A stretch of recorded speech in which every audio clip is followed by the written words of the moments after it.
What's going on, everyone? Welcome back to the channel.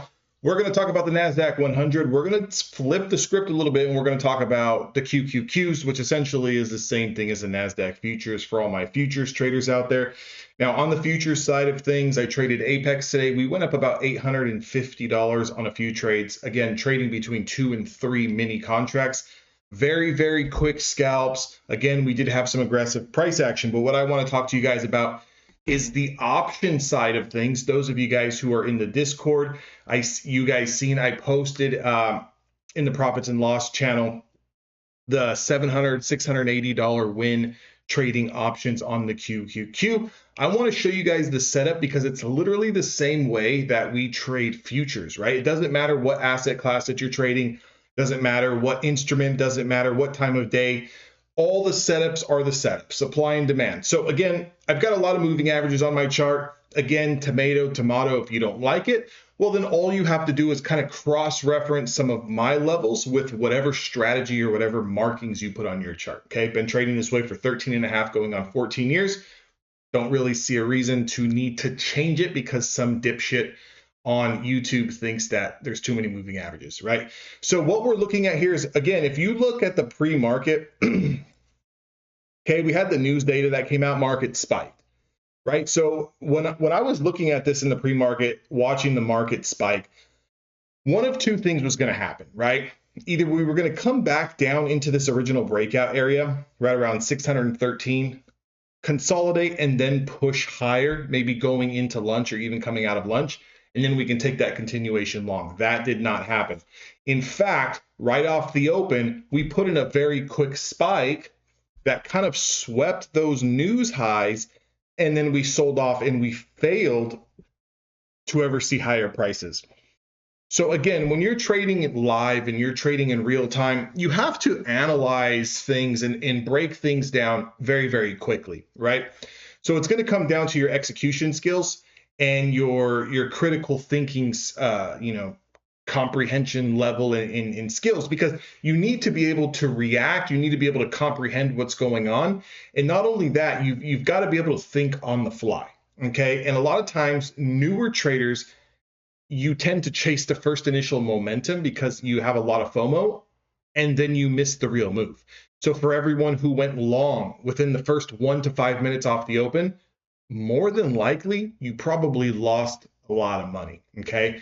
So what I was looking for here is I've got a clear line in the sand here. If you notice all of this junk, right? Notice how it's all these lines are very thick in this region, right? We've got 200 EMAs, 200 SMAs, 50 SMAs, 50 EMAs, 20 SMAs, so forth and so forth. But if you notice below this area, especially below this 50 SMA, which is our 50 simple moving average, we didn't have a lot of anything, okay? And one of the strategies that I use for trading not only futures, but options and equities as well is the 20 simple moving average, right? You guys already know the 20 SMA play if you guys have followed my YouTube or been in my Discord at any period of time. And if you notice here at 6:55 Pacific Standard Time, so 9:55 Eastern, not only do we get a close below the 20 simple moving average, but it stops almost dead center on demand, okay? Now, you don't want to go shorting right into demand, especially if there's a quick pop. Normally, you're looking for demand to sort of hold. But if we can confirm, meaning price action can break through that demand, and as we've already noticed, there's no other areas of demand that are below, we've got an opportunity for a good trade. And now we can actually use this prior demand as an absolute max pain stop. What does that mean? Closure below the 20 simple moving average is my reason why. That's the reason why I'm looking to take this trade. Doesn't mean that I'm going to execute right then and there. It's the reason why I'm looking to take this trade. The next step that needs to happen is I need to confirm. I need price action to confirm not only the low of that 20 simple moving average closure candle, but I need to break through this demand. And that's my confirmation to now enter into the trade. In this particular case, we traded, it was 5, and then I went all the way up to 8 contracts. always play this week's expiration. Again, it's a little different because back in the day you would have, Friday expirations were called weeklies. Now we have daily expirations, so forth and so forth.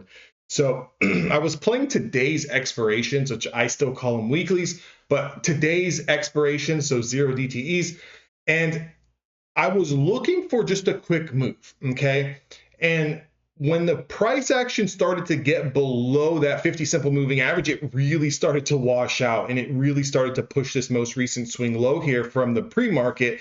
And you just start giving them stock, or you give them contracts. Same thing if you're trading futures, you give them contracts back, meaning if you start off selling 3 or 4 contracts, and the move starts going in your favor, 10 points, 15 points, 20 points, give them a contract, give them a contract, give them a contract, hold on to a runner. Same rules apply for trading options. If I'm going to enter in with 5 options contracts and I scale in more because the move is going in my favor, well, as soon as we start to really ramp up and get that momentum, that's when you start giving them contracts back, meaning selling those contracts back for profit. And it was a really, really good trade because the first trade that we took netted about $550 or so, like that. I did jump back in once more, made about $100 there, so forth and so forth, but none of that is relevant. What's relevant is the strategy. So my mindset going into today is pre-market, we had some news, right? We've been waiting for this data. Great. The market had a strong reaction. Okay, great. If we pull back and we hold those pre-market, those pre-market gains and take out and start to build over those news candle highs, then we go long, okay? If we don't, then we're looking to go short. It's very, very simple. Now, you don't just want to go short anywhere. Make sure you're breaking through a level of support and making sure you're getting that confirmation candle afterwards. Also, make sure you're comfortable with the position size that you're putting on. And number 2, make sure you're comfortable with where you're going to take profits. Okay. So again, if you just get into this trade hoping and wishing and praying that it goes to 0, well, then more than likely you gave back some profits because it obviously broke and retested this area before finally going a little bit higher. So make sure you're always, you're always ready for whichever way the market wants to go. Again, even if you come into the market with a long-sided bias, doesn't necessarily mean you have to stay looking for longs if the market is showing you that we're moving lower. So again, just wanted to highlight this particular setup because it's the same setup that we trade each and every single day when we're trading prop firms and we're trading futures contracts in the Nasdaq in the NQ. We're looking for that 20 simple moving average, that 20 SMA play. It's the same thing. And even if you're trading shares on any particular equity name, it's the same type of play. Now, typically, where is your stop loss at? Your stop loss is going to be above your reason why candle, any closure back over the 20 SMA, if your risk can handle that amount of stop loss. Or you can start looking to some of these other moving averages as a trailing stop. So for example, I like to use the 5 and 10-day moving average. So the 5 and the 10 simple moving average, that's the green and the blue lines.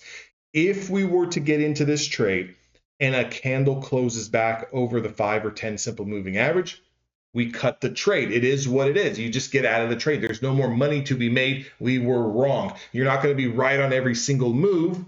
That's why you have risk management and you have due process that you have processes that are in place. Okay, so again, it is what it is. So I hope you guys enjoyed this video. Make sure to hit the thumbs up button, guys. If you guys are looking for futures accounts evaluations, Apex is running 80% off. You guys can use my discount code DAnthony. That link is down in the description box below. If you guys are interested in maybe trading options, you guys are interested in trading equities, join the Discord. Links are down in the description box below. You guys can learn how to stack the two, right? If you're already doing okay with futures, then why not add on another income stream by trading options on a personal account or shares on a personal account? Again, you don't have to have a very big options account or a very big, cash account.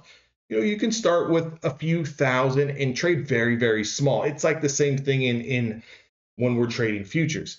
You don't rush into trading 5 mini contracts. Maybe you start off trading 1 micro. So same rules apply. I'll see all of you guys on the next video.